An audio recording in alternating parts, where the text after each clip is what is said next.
there, it's been a while since I've made a video, and today I've got a couple of special things to show you. They are 17 game tick Spiderfarms, and they achieve that speed a little differently, but I'll go into that. First we'll go over the pre-damaging module. So I'll just show it in action. You saw that the spider takes damage at the pad here when it intersects its hitbox, and then once again at the bottom, so it ends up having to fall a shorter distance. You can see that actually this pad, even though they have the same kill floor height, this pad is 2 blocks higher.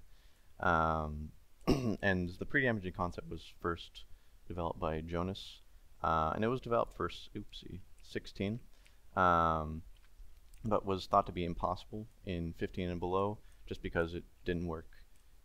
He had a very similar thing, basically all the same parts, just with new version blocks, but he just didn't have these blocks here. And I'll explain why those blocks are important in a second.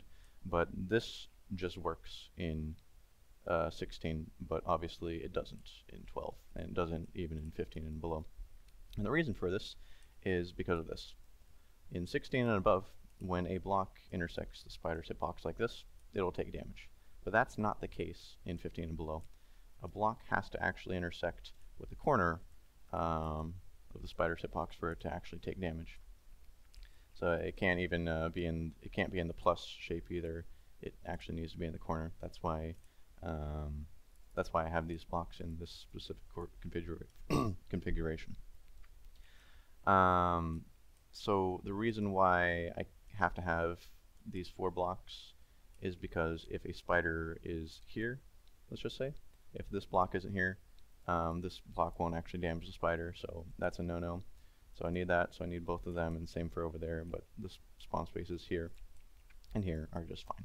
So it takes up 4 push limits, so it means I can only have these slime bars 8 long, which means I get only actually 6 spawn spaces because these 2 are a no-go, and so these are the only good ones that I can actually use to spawn spiders, which is unfortunate, but it ended up being pretty fast overall. It ended up being 129k, which is a decent amount faster than the previous fastest, which was 124k-ish, which is an 8 game tick Spiderfarm design I made with TT and Reds like almost a year ago at this point. So that's pretty good. So how this works and how the original pre-damaging concept works is this, the floor extends as soon as physically possible, as well as these pistons retract, combined with the slime bar up above, down excelling them 1 game tick later. Now what this does is it just gives enough time for the spider to be lifted up, bounce against this trapdoor here, and then actually take suffocation damage. Now I get that 1 game tick offset because 1 game tick offsets are not the easiest thing in 12 usually, by using an observer to power the down excel slime bar, and that observer is reading directly off the tripwire hook. Now why this works is pistons can only start doing things in the block event phase, and because the tripwire hook, when powered by a mob spawning, powers in the entity phase, that means which comes after the block event phase, that means these pistons here, here specifically, has to wait until the next tick to actually extend, where things like observers and repeaters don't have that limitation. So what this means is this piston, this tripwire powers on at game tick 0, let's just say. This piston would extend at game tick 1, but because this observer observed directly off the tripwire and it's scheduled to power on at game tick 2, that means there's a 1 game tick difference because this is game tick 1, this is an observer reading off the tripwire hook would power on a game tick 2. So that's how that works. It's pretty handy, but usually we don't get that lucky in 12. We have to do some annoying things in general.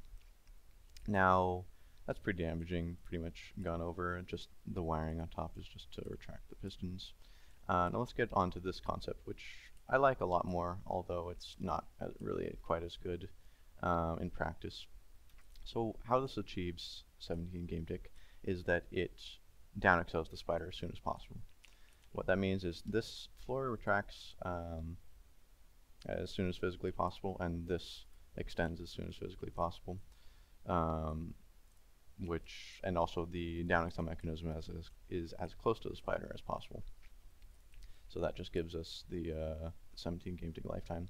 And this pad overall is really heavily optimized for 12, even though it's not that dense, because it has a very fast reset.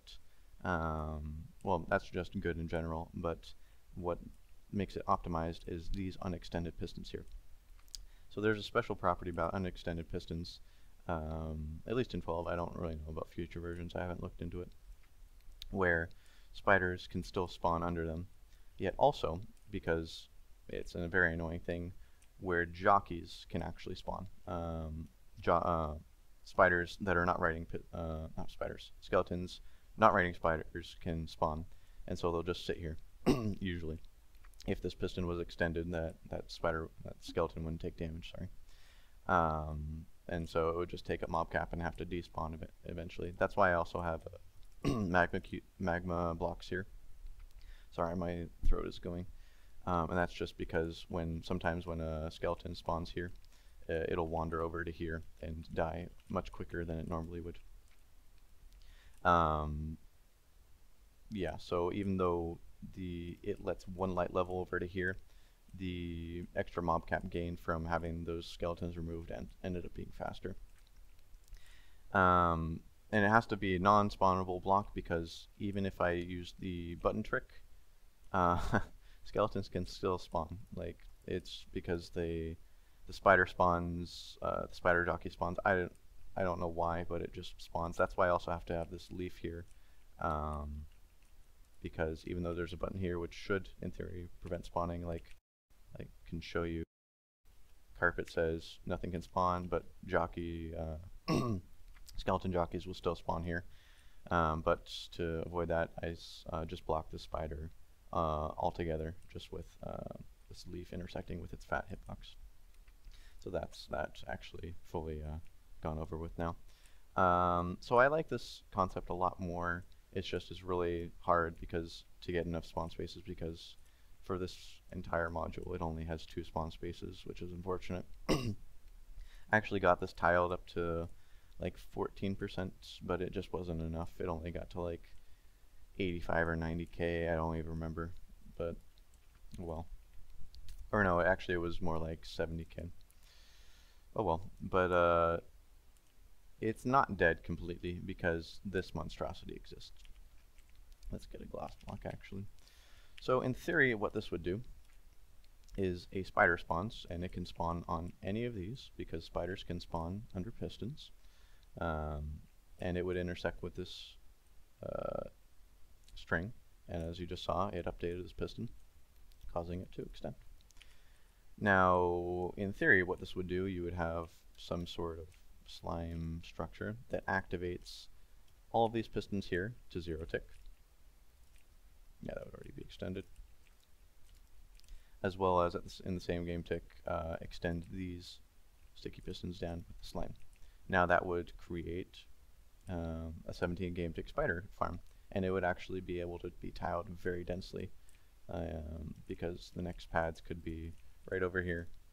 And you could even tile it if you don't really care about activating a lot of pads, like even up to close to 50%.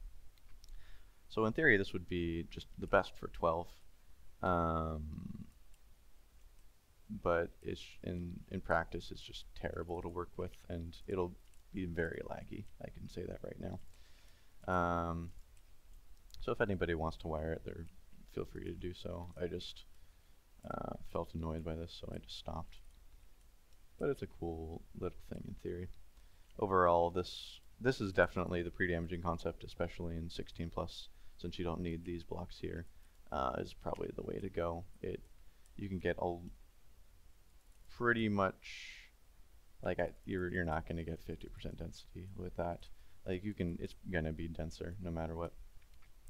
So for 12, this is probably still the way to go. Maybe I might come back to that later, but for now, this is what I have to show you today. If I didn't say that already, this is 129k. So with that, I'll leave you Thanks for watching, and I'll see you all later. Bye bye.